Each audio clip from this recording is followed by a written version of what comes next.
Hey everyone, it is Wednesday. You know what that means? That means it's hump day. And every single hump day means Humpday Happy Hour with Dennis in the Know. This is your backstage pass for current trends, politics, and education in the dental world. It is live and it's over a little cocktail, or perhaps if you're not drinking, maybe just some very fine H2O. In fact, that's what I'm doing tonight. It's been a hard weekend in Las Vegas, so doing a little recovery.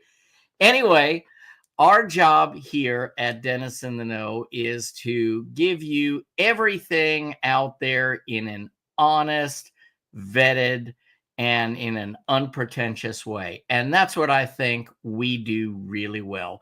I'm here with my co-hosts, as usual, Dr. Chad Duplantis and Dr. Jennifer Bell. And the three of us together are here to bring you in the know. We are all dentists, we are all educators, and we are all business owners.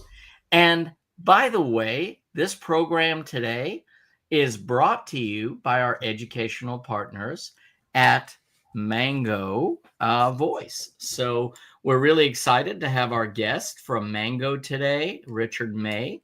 Many of you in the dental world already know him. But for right now, guys, let's bring some people in the know. How's it going? How's your week? Man, it's so much fun. How's your week? Is it? I'm tired. Mhm. I'm tired. I It's think been one we're of those all a weeks. little tired. That's how it's coming across here. Well, the joke last week was who decided an election, time change, and Halloween could all be within like 72 hours of Yeah. each other. And then, I think everyone's just sort of coming in And then to top it off, let's go to Vegas. Yeah, that was insanity. Yeah, that was a great weekend, though. Tell us about it. I will make a plea to anyone out there, Eagles fan or no Eagles fan, go see the Eagles at the Sphere. The musicianship, the sound. Do you know that there are 160,000 individual speakers in the Sphere? No I did seat. not know that. Yeah, there is not a single place in there that has bad sound. And in fact, when Don Henley was talking, he was saying that was one of the reasons, because they weren't sure if they wanted to do that whole visual experience thing. And but one of the reasons that they ended up choosing the venue was because of the sound system and how they were just in awe. They never played anywhere with a sound system like that. And so the harmonies, they sounded great. The harmonies were so tight, but then throw in all of the visuals and everything, and probably just one of the best concert experiences I've ever had. I mean, just and everybody who walked out of there felt the same way. And I don't even think you had to be a huge Eagles fan. Is Vince Gill with them in Vegas? Yes, Vince Gill played with them. He did. So, one of the cool things about, first of all, I don't know what your thoughts were, but Don Henley, amazing musician, not really like somebody that I would say that I could run up to and shake his hand. He just doesn't seem like a very approachable guy. He doesn't come across approachable. He does not. No. But he was good. But when he played Fort Worth last year, and Vince Gill was with him too. I mean, Vince Gill is just such a great guy. But anyhow, Don Henley, he introduced everybody, and they always have an orchestra or something that comes and plays with him. Right. Well, Don Henley went to the University of North Texas, which is 20 miles north of me, and he had the orchestra that was still directed by his college professor. So his college professor was there on stage with him, and I thought that was just a really, really cool touch. That's How cool. they try and bring somebody in from every community, and there was not only a community touch but a personal touch, and I thought that was just really cool. That is cool. And I'll tell my Eagles story. Oh, go ahead. We also saw them last year. They came to Greensboro, North Carolina. And I decided to we were kind of on a concert spree last year. We did T-Swift. We did. Not a concert. It was amazing. Okay. We did the Eagles. We did Jake Owen for my kids. Like we did probably 4 or 5 different concerts last year. We had tickets for Aerosmith, but as you know, Tyler's not coming back out. And so anyway, so we had all these tickets. And so I took my kids who at the time were 9, 12, and 14 to the Eagles. It's not their genre of music. They've heard it at the house, but they know Hotel California. That's about it, if I'm being honest. And it started off with us coming in, and to your point, Chad, we sat down in the seats, and but some people were standing up and whatever. And Don Henley comes to the mic. He goes, "If you think this is a concert where you're going to get to stand up all night and dance to the music, this is not it. So go ahead and sit back in your seat." And my kids looked at me and they were like, "Okay." So that was strike one against me. Then the 2 ladies that were sitting behind us, plastered, came in behind us, like hanging on my kids, how cute they were to be at the Eagles concert, kissed Evelyn on the forehead, which was so uncomfortable. And then when my kids stood up, they were like, "No, no, no, no, no, no. You heard Don. You can't be standing up during the concert." They're enforcing the Eagles You heard rule. Don.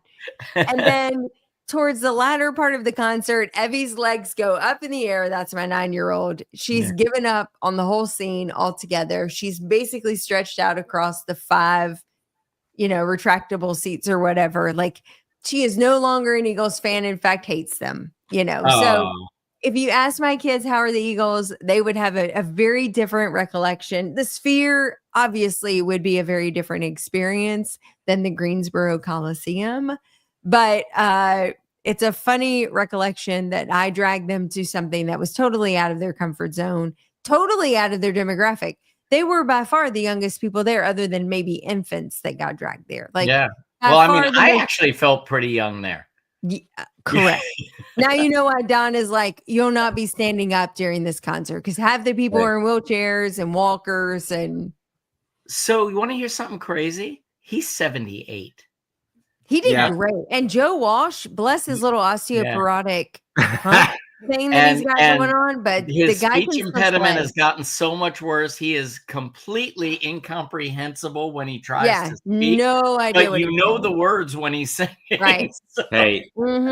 So I took a different approach. My son invited me to the Eagles. Well, he didn't invite me. He invited me to pay and take him to the Eagles. So I did. And but the main kicker that he got me there was like, "Dad, they're touring with Vince Gill." And I was like, "Okay, that's awesome." So we go to the concert, and about halfway through, and dude, I waited till the last minute. I bought seats right next to the stage, and my son looks at me and he goes, "Dad, what does Vince Gill do?" And I was like, "Are you freaking kidding me?" I was like, gosh. And so to me, it was a lesson in working as a team. And I think I posted this on Dinks last year. Vince Gill, he doesn't need the Eagles. The Eagles need him. And the thing is Vince Gill in his own right is an incredibly musician and multi-award winning artist.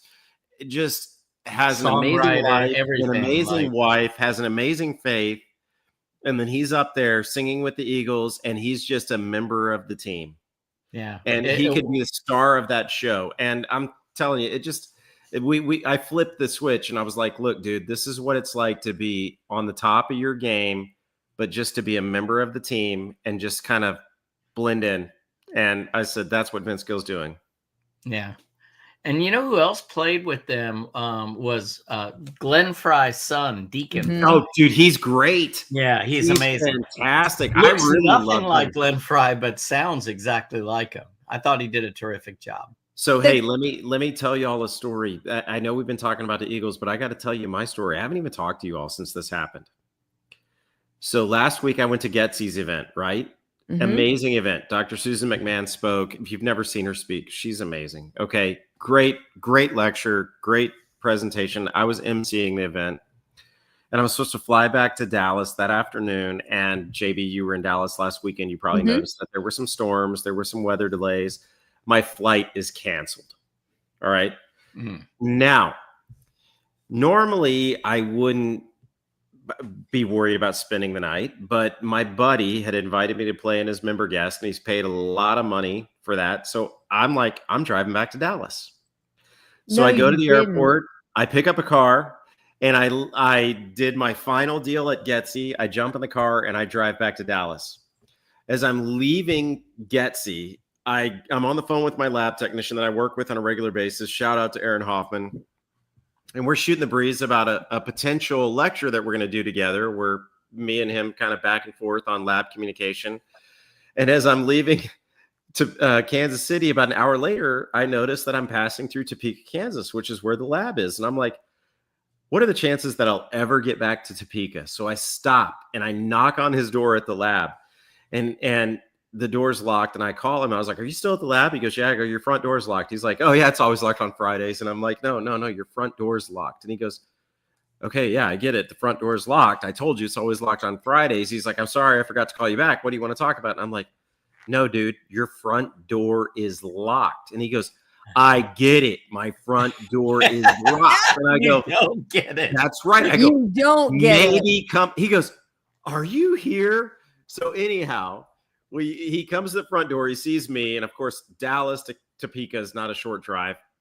So he comes to the front door. He sees me. We go in there. We're looking through some cases. His compressor's out at the lab. He's like, "Dude, I got a case that's due in your office on Monday. It's not going to be there on Monday. It's going to go out on Monday. It'll be there on Tuesday." I'm like, "I've got 5 hours scheduled with this lady to seat 10 units on Tuesday." I was like, I have to have this case. And he goes, "Okay." And I go, "How finished is it?" And he goes, "Dude, it's finished. It just needs to be air braided and acid etched." I go, "Give it to me." And he goes, "I didn't even think of that." So, so yesterday I delivered 10 beautiful units, and I told the patient, I said, "Your case and I really got to know each other for an 8.5 hour car ride on Friday." I was like, I talked to it the whole way, and I was like, "Please drop right into place." And then, of course, about 5 hours later, I stopped in Norman, Oklahoma, and had dinner with my daughter. And I showed up to the airport to pick up my car at 11 o'clock that night and got home. So Oh my gosh. it's what a just day. amazing how we make things happen. But it was just the power of communication and, having a good relationship with the people that you work with. It was really cool. Love it. Great story. Well, you segued us into dentistry a little bit, Chad, which I think we needed to do. And so why don't we segue into news now? What does that sound like, JB? Are you good with that, Chad? Does that work for you? I just told one story. I'm sorry. That was a I good just want to story. make sure you're good with it. Hey, Jeff, I think that sounds like a great idea. Let's do the news. Let's do the news. Let's do it. All right, team. So we're going to focus mostly today on a little hot button issue that actually started, I would like to say, Dentists in the Know were one of the first ones to talk about it when we talked about a case out in California with a judge that pushed fluoridation of water back to the EPA and basically said you have to go back and review the data, review the science and the literature to make sure that you can still justify water fluoridation. So that happened about 2.5 months ago. And then lo and behold, we know we had an election a week ago, 2 weeks ago, and we started to see some interesting news articles also pop up from Robert Kennedy Jr., who was also starting to talk about one of his first initiatives, if Trump were to win, would be to start looking at fluoridation in the water system. He also believes that the fluoridation of water may be contributory to some other health conditions. I think we're all just sort of relying on literature, frankly, to continue to tell the story. But the interesting thing is he also cited that case out of California that pushed it back to the EPA to say, okay, we've been doing this program for 40, 50 years now. It's time to start showing the literature for or against the program. We should have enough data. And quite frankly, if the data exists, this should be a no-brainer. We should be able to come forward, show the validation of why we need fluoridation in the water system, and then we'll be able to move forward. We'll see if that actually happens. I don't know. But it's interesting to see the fluoridation water discussion coming top of list, and where dentists might actually be very integral in the part of discussing this particular probably future legislation and also future regulatory action, potential change that could be happening in the municipal water system. I'm already seeing a ton of chatter about for and against whether or not this change would be important. But again, I always go back to the data and the literature. We don't actually have to argue the merits of the program for or against. We just have to look at the data to justify the decision. So, if what we believe is true, and if as dentists we believe that the fluoridation of municipal water sources has value to the general population, then the data should support that.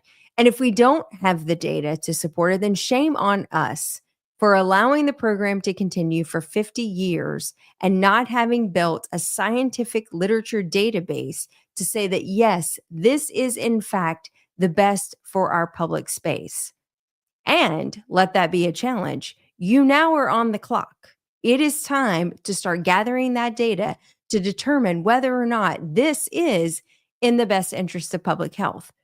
Has the rinse market, the toothpaste market, the trickle down effect of the fact that it's in almost all sodas, juices, etc., has all of that now amassed to a point where patients are getting exposed to fluoride in every consumable that they touch? We should know these things. We owe that to the population, to the patients that we have sworn to protect. I don't know how this whole debate will shake out, but we as scientists and as medical providers should always be going back to data and science to drive our decision making, not emotion and not belief, but data. One other interesting article that came out this week, made national news in the USA Today, was how rich physicians are, and also didn't leave our fellow dentists out of the space. So they noted that doctors in the US are some of the most richest individuals that live in this country, and includes dentists, in fact, oral surgeons, orthodontists, and specialty practices. Now, the interesting thing about this that I have to take a bit of issue with the paperwork. I don't know how many physicians are self-employed. I couldn't even venture to guess, frankly. But I know that a good percentage of dentists and dental surgeons and specialty practices are self-employed. Now, let me tell you, if you're basing it off of my tax records, I look way more rich than I actually am. Why? Because I'm a small business and we have pass-through income that comes through the profitability of the practice, not the actual income that comes home to the practitioner. So I do take a bit of umbrage of this particular article to say that maybe we should be citing the source of where the income statistics are coming from, because those individuals that are reporting an income of 400,000, 500,000, whatever, is the profitability of that practice and not necessarily the amount of income that they are allowed to take home, because most of that profitability is then going to pay the debt services on their mortgage payments in their practice and the technology investments they are constantly making. Because as we know, dentists are constantly striving to be on the cutting edge of the technology that's being offered. And we provide a fantastic high-level service to our patients that comes often at the cost of the take-home pay for their practitioners. And with that, that's the news.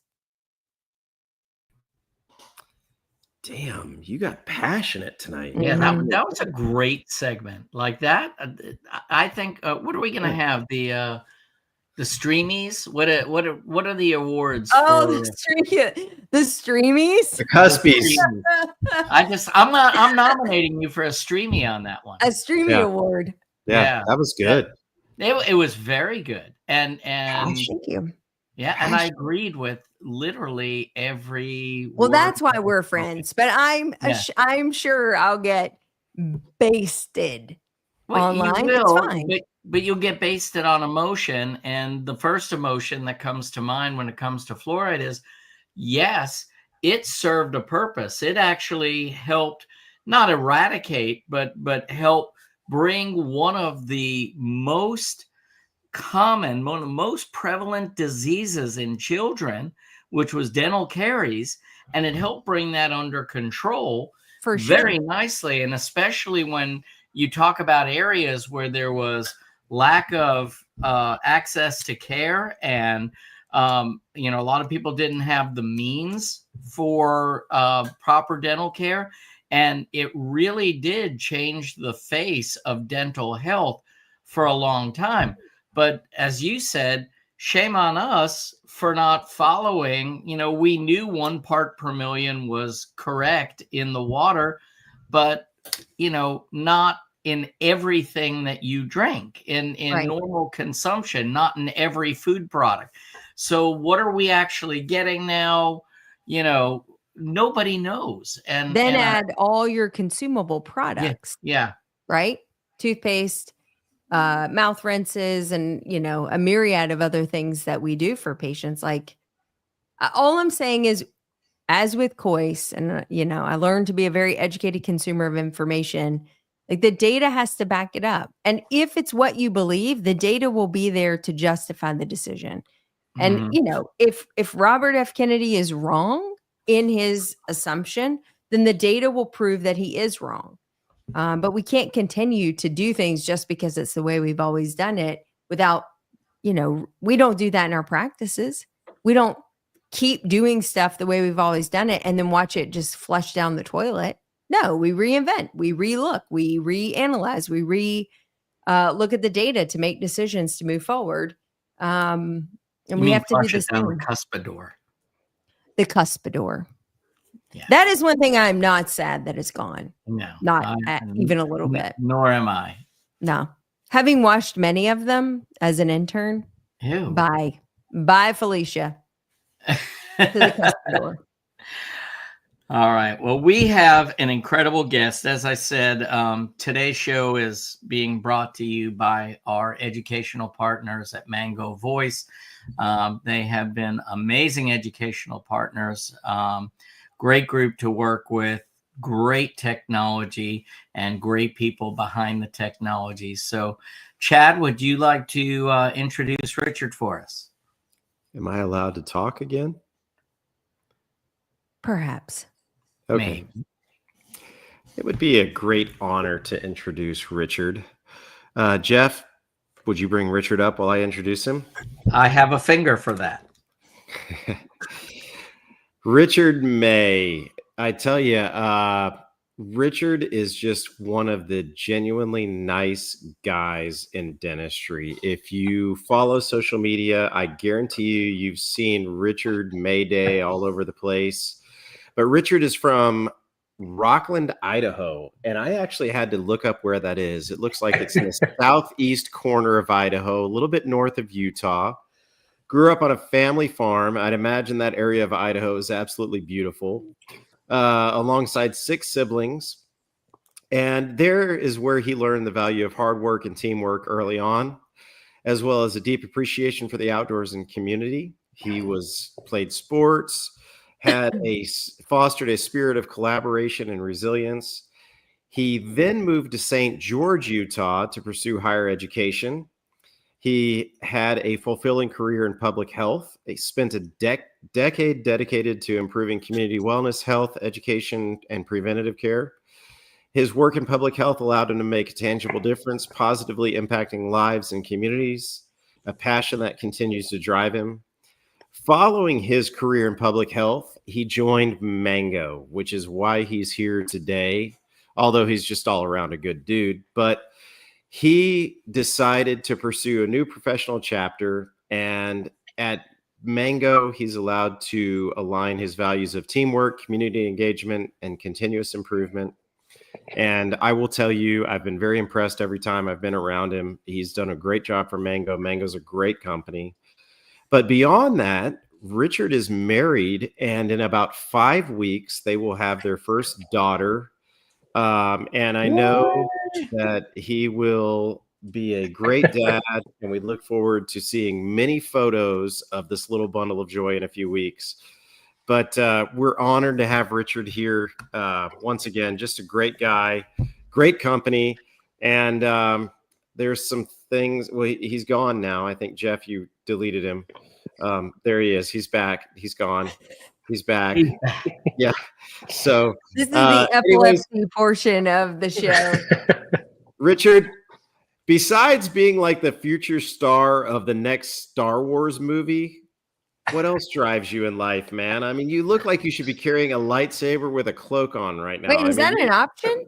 I'm telling you, it's a pretty damn impressive look. I mean, Richard is very cinematic, you know? Yeah. So, This this has to be the nicest, like best introduction I've ever had in my life. I don't know, even you got me kind of speechless right now. A Jedi top. I'll take it, man. are you a Star Wars fan?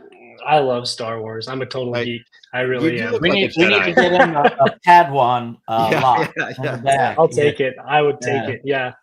If my wife is listening, she's laughing because people don't know this about me, but I'm a total nerd. I love sci-fi stuff. Star Wars is one of my favorites. So we could harp on that all night. But no, at Chicago, come hang out with Jeff and I's boys. They'll be right up your alley. Perfect. Yeah, that'd be awesome. Totally will. Might even start talking in that weird Star Wars language, you know. So you know. I'm not so far that I can speak the languages. That goes a little bit beyond me. So I do have limits. With that stuff. Yeah. So. Well, good. Well, welcome, man. We're honored to have you. So. No, thanks for having me. And I mean, I got to say, you guys have way too much fun on your show. Just sitting, I could have sat back and watched and listened the entire time. And I got to agree with you guys. Jennifer knocked it out of the park with her opening news statement. It was, I was actually like, okay, like this. I'm learning something now. I'm going to tell more people. She was bucking for a cabinet position is what I thought was happening there. I'm like, I would love a tap. I would love a tap. You know what? This could get dentists in the spotlight. If that's the first issue they tackle, that was my audition for associate subsecretary of the sub department that's looking into fluoride. That's what I've heard. And I've already got a letter in to RFK Jr. So maybe I need to go back and amend that.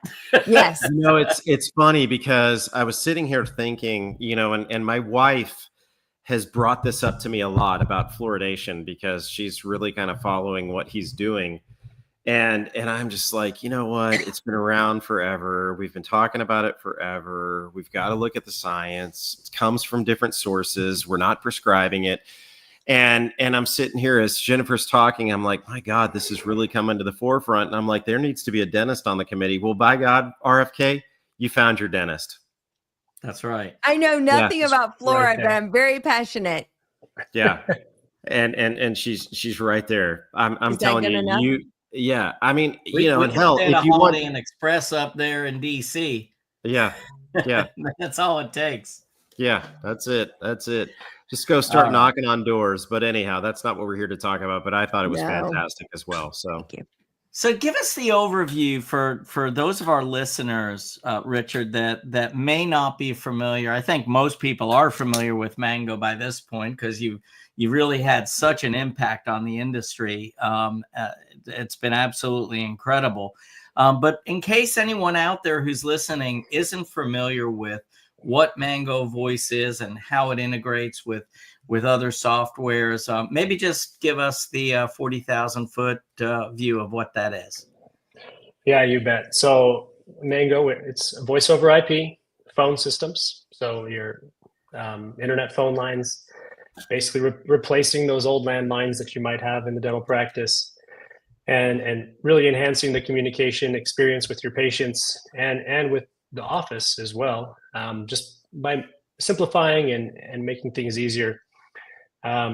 People say, well, what's different about Mango? I mean, we're talking about having all your call recordings, all of your voicemail, all of your schedules, all of your text messaging, faxing, all looped together in one place. Instead of having a whole bunch of different softwares trying to do all of that for you, and being able to manage that in one place as well. And I think the thing that is most unique about Mango that really stands out to me more than anything is how we treat our customers through customer support. If you ask any single person how excited they get to go stand in line at like Verizon or AT&T to go switch their phone or buy a new phone or to call. Yeah, like Jennifer's given the big zero there. Nobody looks for it. Like we put it off to the very last minute. Mango year to date has less than a 1 minute answer rate for support calls, whether it's, hey, I forgot my password, or there's actually an issue, which is kind of a lost art to be able to speak to someone like a live person and be able to get your problem solved on the phone in a quick amount of time.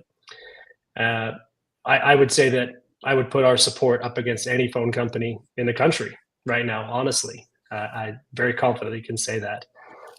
And people love that. People are drawn to that, just knowing that, hey, if I get Mango, I can talk to someone at any time. And it's a lost art, especially in dentistry today, where everyone is trying to automate things. Everyone is trying to cut costs by outsourcing, or even going as far as using AI to answer calls, which is we're not there yet. We're not. AI is not ready to replace humans on the phone. Not yet. Maybe one day, but not yet. So I want to dive into that a little bit deeper, but you hit on something where you something that really resonated, because I use Mango in my office. I have for a couple of years. It's been a great transition for us, but you said something like nobody gets excited about going to go change out a cell phone or change out a phone or do something. To me, changing out a cell phone is as painful as buying a car. I mean, it takes just as long to get a new cell phone and sit there and listen to all the crap and get everything transferred over. It's like buying a car. However, when we went with Mango, it is truly plug and play. It's like you get the phones, you're given instructions how to plug them in. And I mean this, and I want everybody to listen to this. It's not a painstaking process. They handle all the legwork beforehand. You get the phones and you plug them in. Now, where we went wrong is there is a way that you have to plug them in. It goes from the landline to the phone to the computer. If you do it wrong, it creates a loop in your system and shuts down your entire office intercommunication. How do you know that, Chad? It feels like it's coming from personal experience. I found that out the wrong way, but I wasn't the one that installed that one phone, Holly. It was just really hard. I'm totally capturing that and posting it on Instagram. You totally should. She would get a kick out of it, because there's a Holly has our Friday fail. Yeah, there you go. Shoot. But shoot. Holly would love it. Holly's a great sport. But the thing is that it's really, truly plug and play. And, it couldn't get any simpler. And, Holly didn't screw anything up. It was just a simple mistake. But we had to call the IT guy out there like, so this one was plugged in the wrong way and everything's just fine. Now all we had to do is switch a couple ports. But it was a smooth transition. And your team, as you said, was amazing throughout the process. So kudos to you all for that. Yeah, I wish that everything was foolproof. I mean, I wish that there was no mistakes ever. But I can say the other thing that I think when you're talking about the human side of what Mango brings to dentistry, if we make a mistake, if there's something that happens, I've seen us own our mistakes, where I've gotten to know a lot of other dental professionals on the vendor side, and a lot of them are quick to shift the blame or kick the can down the road, or they don't want to take ownership of it. And we've got nothing but great feedback when we own our own mistakes. And when we say, you know what, that was on us, we're going to make it right though. And then we follow up and get it taken care of. And that resonates with people still to this day. And I don't know why more people don't follow that path in business, especially with dentists, because they seem to really like it when someone says, you know what, that was on me and I'll get it taken care of. And they're few, and so Holly, it's okay. It happens to everyone, Well, Richard, you know what? That's how we run our practices too. I know you guys, I'm sure, do that. If we screw up, if something doesn't go the way we either expect it to go in our hands, or it just doesn't go, like technology fails us or whatever, dentists are constantly making it right with the patient. So it's really awesome to partner with companies who share that same philosophy, because we're eating it on the chin too. So when we can partner with somebody else who's also kind of taking that same share of the liability, it's kind of endearing, frankly, probably to most doctors who would like to have a lot of vendors who also kind of want to participate in that same process. Yeah. Ownership is 9/10 of the law, even with your mistakes. Yeah, you have fair. to own those too. So we try to do that, and we try to do right by our customers all the time. But Well, yeah, Richard, tell us a little bit about your personal background. Growing up on a farm, maybe some about your education, and then, what led you to a mango, and what's that experience been like? Okay, so yeah, Chad, you're right. You've never heard of Rockland, Idaho, where I grew up. It is a very small town. We don't even have a stoplight. We have a blinking light in my hometown, and everyone worked on a farm. Everybody, hunted, fished, hiked, camped, played sports. Very small town. It's a definitely a little community. I love it though. I loved growing up there with a big family. It's a very special place, but. I went to Southern Utah in St. George, and I went there to play football. Actually, I played on a football scholarship at a Division II school. So nothing special, nothing you'd ever hear about. No one would ever go, "Oh, Rich had a chance." I knew that was just to get my education. Good for And you. there was it was, but it was a lot of fun. I enjoy sports a ton. And after college, I started working, with in the public health department with troubled teens is what I was actually focused on. So I was working with a lot of families that were struggling with their kids who were having anxiety or health issues, whether they were overweight or obese, or maybe they were just having a drug problem as well. And my job was to help build out programs, whether with insurance companies or with healthcare providers or with different individuals to get those kids on a better path. And that was a pretty exhausting job, but also a very rewarding job as well. I loved it. And there are other times when I was like, man, there's got to be something else out there. And how I came to Mango is just one of those things where it's right time, right place. So I have an amazing wife, an amazing spouse. I don't think anyone gets anywhere without a really good partner. Mm-hmm. And we were actually at a benefit dinner charity thing. It was really nice, well-to-do, had to dress up kind of thing. And my wife was getting an award. She was, she'd just turned 30, and Was she it was a Streamy? It was kind of like that, I think, like a Streamy or like a Dundee, like, like they have little nice. Yeah. Something like that. She like 30 most influential people in their 30s. And my wife had only been 30 for 6 months. Awesome. She'd only been 30 for 6 months and already was more influential in her 30s than I had been. So that just, says who my wife is. And at this meeting, or at this dinner that we had, she's getting an award, she's getting honored. I'm just goofing around, being myself, like talking at the table. Lo and behold, the person sitting next to me who is at our table had been hired by Kevin Tallman, who you guys know, our Mango CEO, to find someone to run the business development team. And after the dinner was over, we didn't talk about Mango, we didn't talk about phones. When the dinner was over, he just said, "Hey, I don't know if you're looking for a job, but I want you to come do this position at Mango."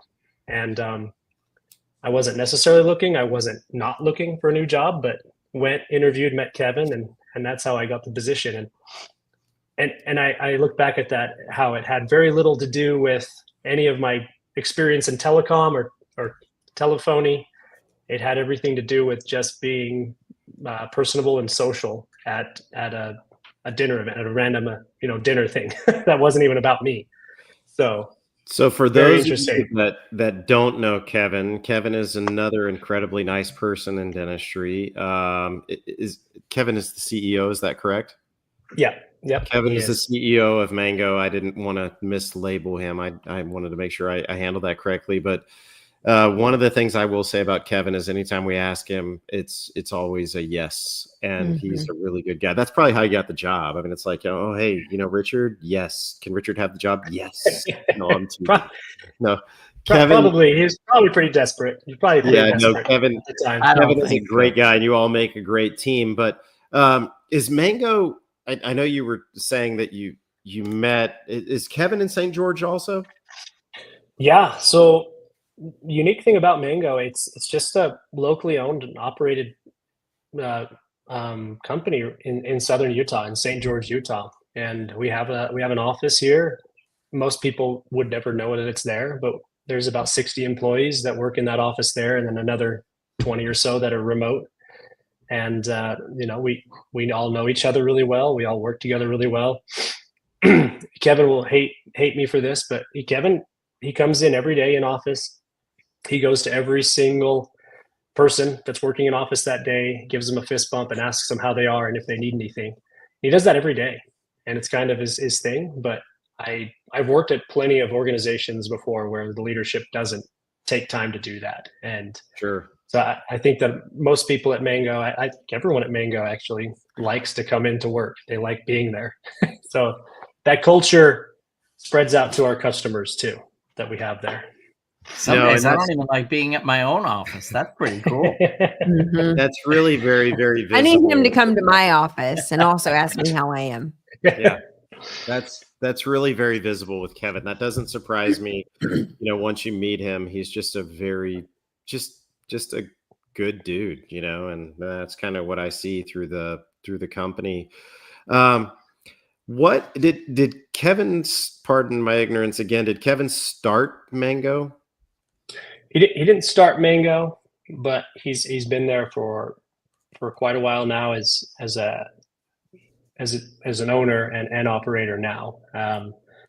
He wasn't the initial founder. But yeah, I mean, Mango was started right here in St. George, and the individual who created it was looking at other phone providers, and he just did not think that any of them. He thought they were all way too complicated and way too technical sounding. Mm-hmm. Like the phone companies were Citracom, you had AT&T, Verizon, you have Veracity, 8x8, and it's like, what do these names even mean? Like they're just so technical and trying to be too cool. And he was like, why can't things just be simple? And he liked mangoes and picked the name Mango for the company. And people are always like, where does that come from? It's just simply that we wanted to be simple and fun. And most people don't get too angry when they're talking about Mango.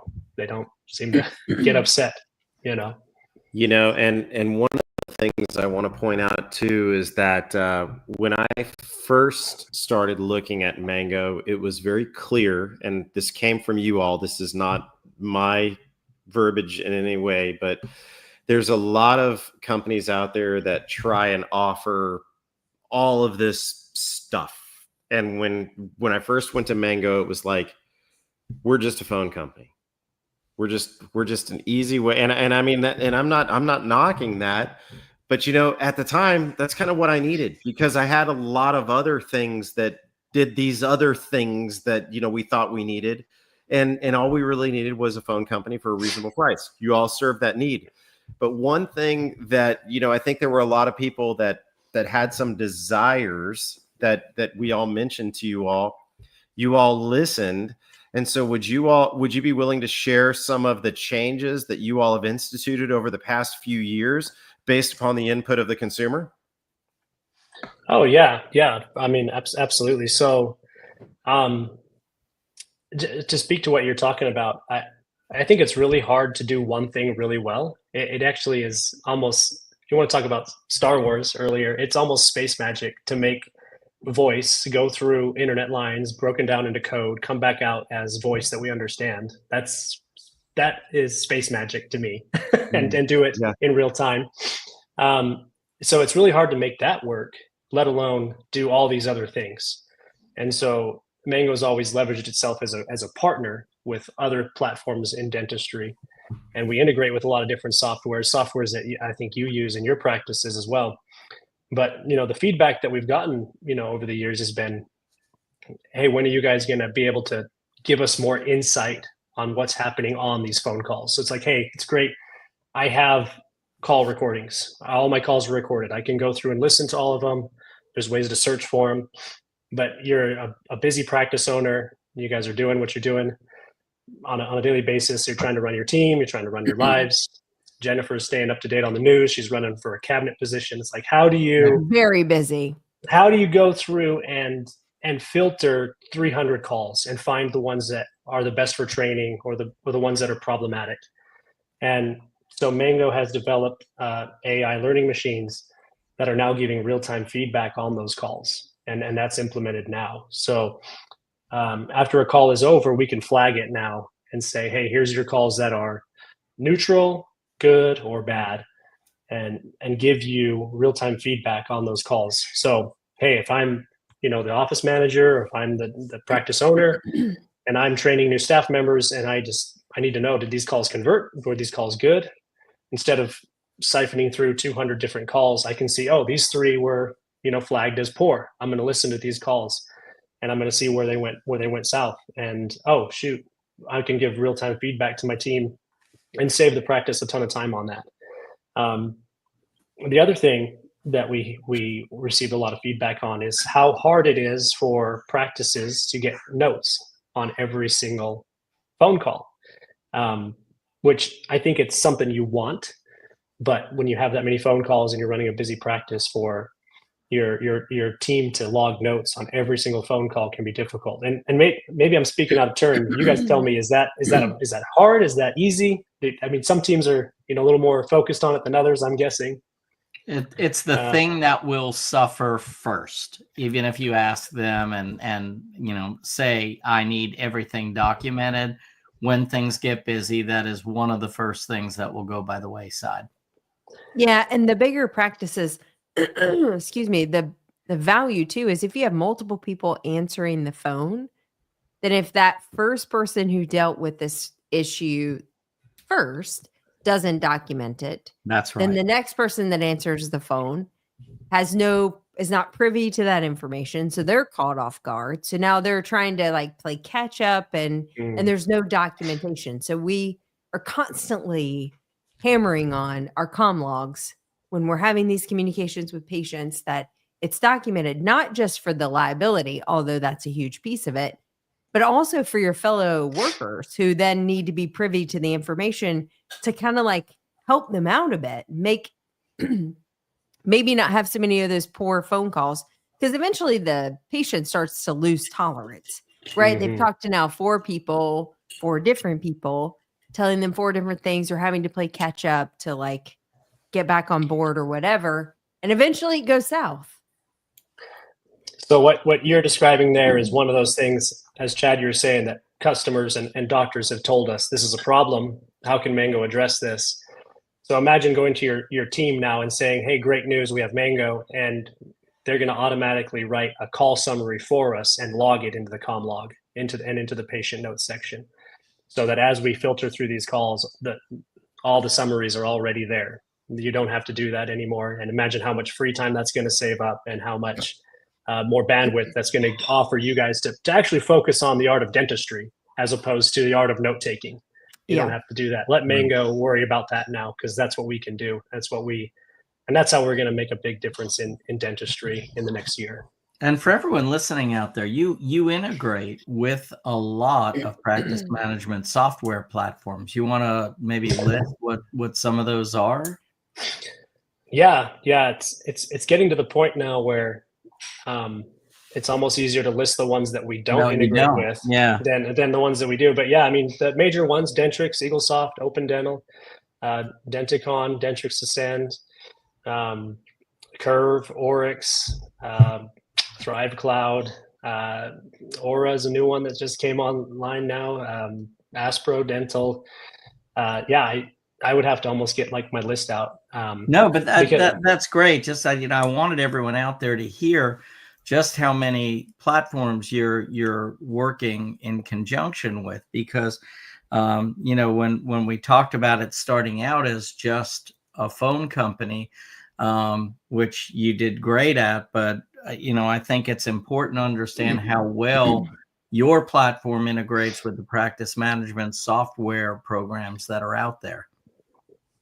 Yeah, and I mean, that's just another one of those things that, and it does go back to who we are from the very beginning, was let's do what we do really well. Let's focus on voice, and let's let our other partners do the clinical side. Let them do the appointment reminder side, and Mango will focus on what's happening on the phones, and we'll take care of that side. And Kevin, he doesn't like it when I do this, but I'm going to just do this anyway. So if you're wondering like, well, what kind of impact has Mango had doing business this way in dentistry? So when I started at Mango just under 4 years ago, we were at about 2,000 dental practices. And now 4 years later, there's 10,000 dental practices now using Mango. And that number I think should be talked about more, but Kevin likes to keep things low, so he's probably not going to like this, but it's too late now. The cat's out of the bag. So like early announcement here. Don't worry, Richard. It was one of my questions. So there you go. You can blame it on me because I think Kevin should be very proud of that number. And I think it speaks volumes as to what you're doing. But one of the things that I notice that you all are doing that I think everybody should take note of is that companies that work with influencers and speakers and whatnot, yeah, they're doing it because they want to promote their business. But one of the things that Mango is very, very supportive of informational dentistry, of educational dentistry, and of influential dentistry. And I think that really speaks volumes of how you've grown to where you are. Kevin sees where it needs to be, but they're also not trying to sell you a bill of goods. They're trying to sell you a product that is beneficial and sustainable in your practice. And so there's a lot that speaks to that number of 2,000 to 10,000 and why 10,000 dental offices have put their trust into Mango. So it's because of the type of company that you all are. Yeah, and I appreciate that feedback, and I agree with it. And that's one of the reasons I have invested myself in Mango too. And I see a future there because it's a company that's trying to do right by its clients, as opposed to just doing right by itself. So it feels good to work there too, not just like, hey, we're growing, but also we have a good culture and everyone's pretty happy that's a part of the Mango team too. So let's talk about this real quick. One of the things that I want to ask about, because this comes up a lot when we're talking about, voice over internet protocol phones. Let's dumb it down a little bit and talk about offices that may not have a good internet connection. I mean, is that something that you run into where those people struggle with internet connectivity? And I'm sure it is still in some rural areas, or is it getting better? Yeah, so this is probably the most frequently asked question. Like if I were to go back on every sales demo that Mango's had over the last 3 years, this one probably gets asked almost every time. And it's a funny one for me because my first week at Mango, I got asked this question and I did not know how to answer it. I know how to answer it now, 4 years later. But when the first time someone asked me that question, what do you do if the internet's bad or the internet goes down? And internet being internet phones, my response was, well, we're the phone company. We've thought of that. Don't worry. Like that was all I could say, which is not, did not like put their fears to bed at all. And knowing a little bit more about Mango now is, yeah, we have thought of it. And what it is that if your internet is choppy, you can use our mobile app, which runs off of your cellular data, which is a really easy thing to do. And for every phone that you have in the office, you can download a mobile app. So if you have 3 phones, you can download the mobile app onto 3 cell phones. I use my mobile app all the time. It works seamlessly. So if your internet ever goes out, the mobile app will ring just fine off of your cellular plan on your cellular phones. And for some of those offices that are having, maybe they have bad internet or poor connectivity, we will network test before we onboard with you. And in some cases, we'll even send out new routers to your office. And this another thing Kevin doesn't want me to share, but he'll do it at no cost a lot of the time, just because that's the one thing they're missing. They just need an upgrade in the office, and he's happy to just eat that cost and just provide it. And a lot of times that fixes most of their issues. So we'll figure that out before we work with them. And in some cases, we're not a good fit. I'll just be upfront. In some cases, we're not a good fit, and we won't try to bring you on to Mango if it's not a good idea, which I think is a good thing still to this day. I know a lot of companies would be like, just get the cell, just convince the doctor to sign up and just get the cell. But we have plenty of times when, hey, the way that your internet is set up or the way that the phone lines are set up there we're just not the right company for you. And we'll be very upfront with them about that, which I really respect about the way we do business. That's admirable. Yeah.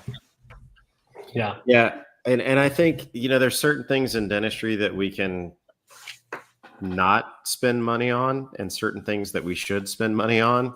And I will say, and I think Jeff and Jennifer would probably agree to this, whenever there's an available upgrade for internet service in our area, I am more than happy to pay it, because everything that we add to our ecosystem just pulls bandwidth and it can really bog things down. So whenever there's an upgrade, I'm all in, and I would encourage every office to do that. So you got rid of your dial-up, Chad? I did. When he picks up the phone. My Like email is AOL. still chadduplantis@flashnet.com. So, yeah. So, yeah, we got rid of You have a dial-up. MySpace too, don't We you? got DSL now. We're good.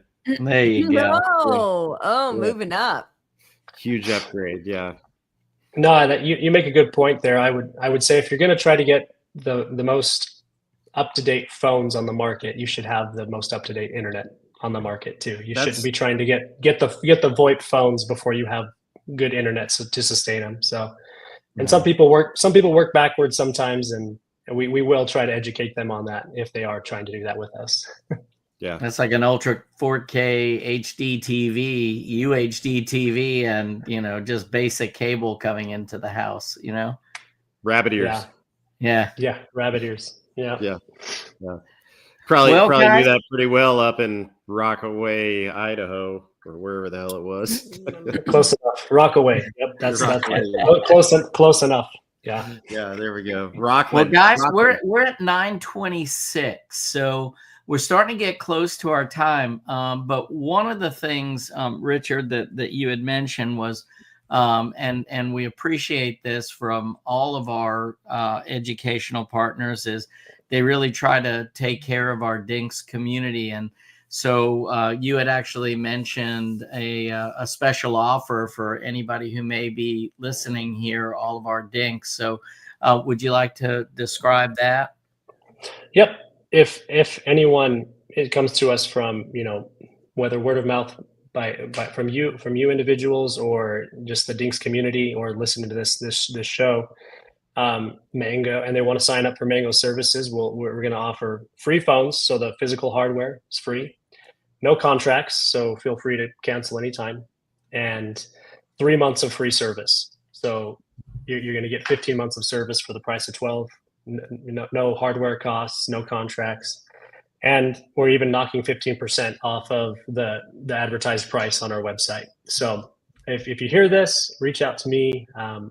We even have a nice landing page for Dinks that I can drop, in the chat, or I can send over to you guys, and I can post it. I'll post it in the group too, and feel free to fill out that landing page, and we'll get you guys set up.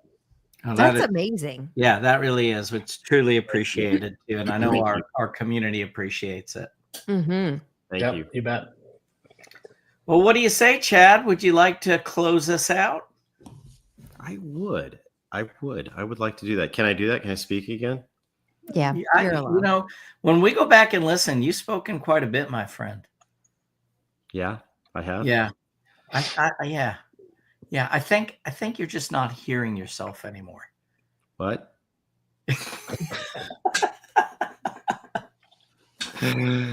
No. This came up a couple times this week, and I'm gonna tell you that my business partner was talking to somebody the other day, and they said, "What makes your practice different?" And my business partner said something that Richard said earlier today. He said that if we make a mistake, we own up to it and we make it right.